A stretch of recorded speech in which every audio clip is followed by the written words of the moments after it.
Justice for Sanju Samson. दोस्तों अभी के टाइम में ये वो स्लोगन है जो अक्सर सोशल मीडिया पर ट्रेंड होता है और संजू सैमसन के फैंस हमेशा से ही सोशल मीडिया पर इस स्लोगन को ट्रेंड कराते रहे, चाहे फेसबुक हो, ट्विटर हो, इंस्टाग्राम हो या फिर यूट्यूब ही क्यों ना हो। मतलब संजू सैमसन के फैंस जहां कहीं भी हैं वो जस्टिस फॉर संजू सैमसन के नाम से एक ट्रेंड जरूर चलाते हैं। वो इसलिए क्योंकि बीसीसीआई ने कभी भी संजू सैमसन को वो मौका नहीं दिया जो वो डिजर्व करते थे। तो आज हम इस वीडियो में संजू सैमसन के पूरे करियर के परफॉर्मेंस को जानेंगे और जानेंगे कि सच में संजू सैमसन को वो मौके नहीं दिए गए हैं भारतीय टीम की तरफ से जो उनको मिलने चाहिए थे। वैसे संजू सैमसन पर्सनली अगर मुझसे पूछा जाए तो काफी बेहतरीन खिलाड़ी है और अगर सिर्फ बेहतरीन खिलाड़ी होने के बाद ही टीम इंडिया में उनको जगह मिल जाए तो ये भी सही नहीं है, क्योंकि हमेशा से टीम इंडिया में परफॉर्मेंस के बदौलत ही प्लेयर्स को जगह मिली है। कुछ प्लेयर्स को अगर हटा दिया जाए तो बाकी के अगर 11 में से 9 प्लेयर तो हमेशा ही परफॉर्मेंस के दम पर ही भारतीय टीम में रहे हैं, लेकिन 1 या 2 खिलाड़ी अपने रुतबे के बदौलत टीम में रहे हैं क्योंकि उनका पास्ट परफॉर्मेंस बेहद ही शानदार रहा है। शायद इसीलिए वो 2 खिलाड़ी ऐसे रहे हैं जो हमेशा ही टीम इंडिया में बने रहे। लेकिन बाकी के 9 खिलाड़ी हमेशा ही करंट फॉर्म के बदौलत ही टीम में रहे हैं और 140 करोड़ में से जब आप 11 में हो तो आपके ऊपर बहुत ही बड़ी जिम्मेदारी होती है। तो आज हम यही जानने वाले हैं कि संजू सैमसन सच में भारतीय टीम में डिजर्व करते हैं या फिर नहीं। हम इस सीरीज की बात नहीं करेंगे जो अभी उन्होंने 2 डक के साथ खत्म करा है श्रीलंका के खिलाफ। हम इस सीरीज के बारे में बिल्कुल भी बात नहीं करेंगे क्योंकि ये एक इनजस्टिस हो सकता है संजू सैमसन के फैंस के लिए। हम इनके पूरे करियर के बारे में बात करेंगे आज की संजू सैमसन क्या सच में भारतीय टीम में डिजर्व करते भी हैं या फिर सिर्फ उनके नाम से ही पीआर चलाया जा रहा है। तो हम सबसे पहले शुरुआत करेंगे इनके आईपीएल के परफॉर्मेंस को लेकर। और जैसा कि आपको पता है कि संजू सैमसन ने आईपीएल में 2013 में डेब्यू करा था और उन्होंने डेब्यू सीजन में मात्र 206 रन बनाए थे, वो भी 11 इनिंग खेलने के बाद। और उनका स्ट्राइक रेट अगर देखा जाए तो उस सीजन 115 का रहा था, वहीं उनका एवरेज रहा था 25.75 का। ये संजू सैमसन का डेब्यूट सीजन है आईपीएल में। जिसके बाद साल 2014 में संजू सैमसन के नाम रहा 13 इनिंग में 339 रन और एवरेज रहा 24 का और स्ट्राइक रेट रहा 124 का।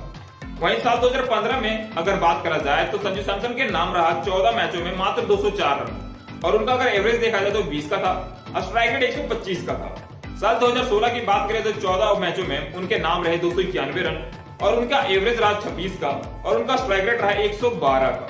साल 2017 की बात करें तो साल 2017 में उन्होंने 14 इनिंग में 386 रन बनाए, एवरेज रहा उनका 27.57 का और स्ट्राइक रेट रहा 141 का। वहीं अगर साल 2018 की बात करें तो संजू सैमसन के नाम साल 2018 में 15 मैचेस में 441 रन रहे और उनका एवरेज रहा 31.5 का और स्ट्राइक रेट 137 से ऊपर का रहा। वहीं अगर साल 2019 की बात करें तो 12 मैचों में उन्होंने 342 रन बनाए, 34 का एवरेज था, 148 का स्ट्राइक रेट था। उस सीजन इन्होंने 102 रनों का हाईएस्ट स्कोर बनाया था। साल 2020 की बात करें तो 14 मैचों में 375 रन रहे, उसमें उनका एवरेज रहा 28 का और स्ट्राइक रेट रहा 158 का।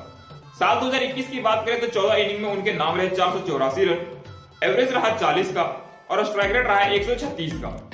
साल 2022 की बात करें तो 17 मैचेस में उन्होंने बनाए 458 रन, उनका एवरेज रहा 28.63 का और स्ट्राइक रेट रहा 146 से ऊपर का।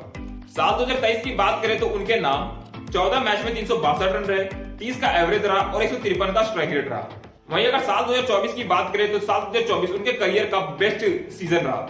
उन्होंने इस सीजन 15 मैच में 531 रन बनाए और उन्होंने पहली बार 500 से ऊपर का रन स्कोर किया आईपीएल के किसी एक सीजन में और इस टाइम उनका एवरेज रहा 48 से ऊपर का और स्ट्राइक रेट रहा 153 का।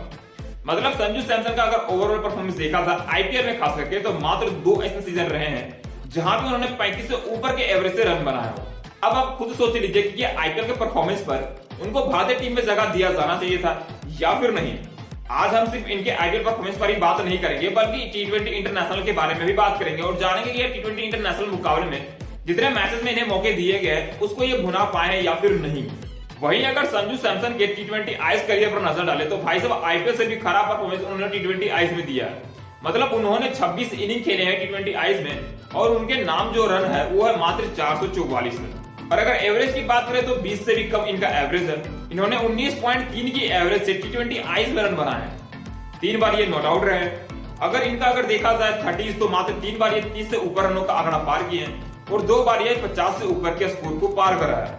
यहीं अगर इनके चौके छक्कों को देखा जाए तो इनके नाम 34 चौके हैं 26 मैच में और 19 छक्के हैं 26 मैच में और अगर स्ट्राइक रेट की बात करें तो 131 का स्ट्राइक रेट है। अब आप इनके इस परफॉर्मेंस के हिसाब से बताओ कि क्या ये भारतीय क्रिकेट टीम में डिजर्व करते हैं या फिर संजू सैमसन के फैंस जबरदस्ती ही जस्टिस फॉर संजू सैमसन का स्लोगन लेकर बैठे हैं। मतलब अगर इस तरह के रिकॉर्ड अगर आप इंटरनेशनल क्रिकेट में देते हो तो आप कभी भी भारतीय टीम में वापसी नहीं कर सकते हो, खास करके आप अगर इस तरह का परफॉर्मेंस दो इंटरनेशनल लेवल पे तो। वहीं आपको मैं बता दूं कि संजू सैमसन कोई बड़े टीम के अगेंस्ट इस स्कोर को नहीं बनाया, बल्कि उनका अगर लास्ट 10 इनिंग की बात करें तो वो जिम्बाब्वे, अफगानिस्तान, आयरलैंड और अभी जो 2 मैचेस हुए श्रीलंका के खिलाफ, तो इन टीमों के अगेंस्ट उनका ये रिकॉर्ड है। अब आप ही बताओ कि क्या बीसीसीआई संजू सैमसन को कम मौके दिए हैं? अगर मुझसे पूछा जाए पर्सनली तो भाई साहब मैं कहूंगा कि बीसीसीआई ने इनको जितने भी मौके दिए उसको ये भुनाने में नाकामयाब रहे। खास करके जब इनको छोटी टीमों के अगेंस्ट रन बनाने को कहे गए तो वहां पे भी ये कंसिस्टेंसी के साथ रन नहीं बना पाए, चाहे जिम्बाब्वे हो, आयरलैंड हो, अफगानिस्तान हो या फिर श्रीलंका ही क्यों ना हो। हमने कई बार देखा है कि संजू सैमसन टीम में तो आए हैं बट उनको प्रॉपर बल्लेबाजी का मौका नहीं दिया गया है, और जहां भी दिया गया है वहां पे उन्होंने परफॉर्मेंस नहीं दिया है। शायद इसी वजह से बीसीसीआई इनको अब धीरे धीरे साइडलाइन करते जा रही है। वहीं अगर आईपीएल की परफॉर्मेंस की बात करें तो आईपीएल में भी इन्होंने कुछ अच्छा खासा परफॉर्मेंस नहीं दिया है कि भारतीय टीम में इनको परमानेंट जगह दी जाए, क्योंकि इनके जो अपोजिट कॉम्पिटिटर है ऋषभ पंत हो चाहे फिर ईशान किशन हो, इन सबका परफॉर्मेंस अगर इंटरनेशनल मैच में देखने को नहीं मिलता है तो ये आईपीएल में बेहद ही शानदार परफॉर्मेंस देते हैं और शायद उसी वजह से वो भारतीय टीम में पहले कंसीडर किए जाते हैं। लेकिन संजू सैमसन आईपीएल में भी लगातार परफॉर्मेंस नहीं दे पाते हैं। हाँ, वो शुरुआती के 2-3 मैच में परफॉर्मेंस जरूर देते हैं, जिसके बाद वो पूरे सीजन शांत हो जाते हैं, और शायद इस वजह से उनको भारतीय टीम में कभी भी परमानेंट जगह नहीं दी गई है और शायद दिया भी नहीं जाएगा, क्योंकि जिस तरह से परफॉर्मेंस वो भारतीय टीम के लिए करते आए हैं उनको कभी भी इस तरह का परफॉर्मेंस के साथ भारतीय टीम में परमानेंट जगह नहीं दिया जाएगा। अब आप इसी सीरीज को ही ले लो जहां पे उनको 2 मौके दिए गए और दोनों ही मौके में वो 0 पर चले गए। अब भारतीय टीम क्या दोबारा इनको टीम में जगह देगी? अब अगर आप स्लोगन के साथ ट्रेंड करवाते रहोगे कि justice for Sanju Samson, justice for Sanju Samson, तो ये भी सही बात नहीं है, क्योंकि 140 करोड़ में से एक प्लेयर को चूज करना बेहद ही मुश्किल है, और अगर उस प्लेयर को चूज करने के बाद भी इस तरह की परफॉर्मेंस वो दे तो भाई साहब कतई उनको दोबारा जगह नहीं दिया जाना चाहिए। मेरे अकॉर्डिंग संजू सैमसन अभी भारतीय टीम में फिलहाल डिजर्व नहीं करते हैं जब तक वो अपने बेस्ट लेवल का परफॉर्मेंस हमारे पास ना रखे, क्योंकि हमने देखा ऋषभ पंत और ईशान किशन जैसे प्लेयर्स को आईपीएल में बेहद ही शानदार परफॉर्मेंस देते रहे। शायद इसी वजह से वो आज भी भारतीय क्रिकेट टीम के पहले चॉइस है। हालांकि बीसीसीआई ने अब ईशान किशन को पूरी तरीके से साइडलाइन कर दिया है, तो अब इनके पास कंपटीशन कम है और इनके पास कंपटीशन के तौर पे सिर्फ और सिर्फ ऋषभ पंत ही है। तो अगर ये ऋषभ पंत से बेहतरीन परफॉर्मेंस आईपीएल में दे देते हैं तो शायद इनको भारतीय टीम में परमानेंट जगह दे दिया जाएगा और इनको मौके भी और ज्यादा दिए जाएंगे। हालांकि मैं आपको बता दूं कि भारतीय टीम के लिए संजू सैमसन ने साल 2015 में ही डेब्यू कर लिया था और 2013 में इन्होंने आईपीएल डेब्यू करा था, यानी कि इनको डेब्यू का भी मौका दिया गया है और परफॉर्मेंस के लिए भी मौका दिया गया है, बट ये अपने परफॉर्मेंस को भुनाने में नाकामयाब रहे हैं।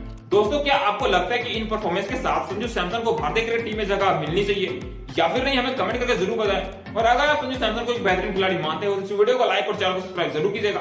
मिलते हैं नेक्स्ट वीडियो में, तब तक के लिए जय हिंद।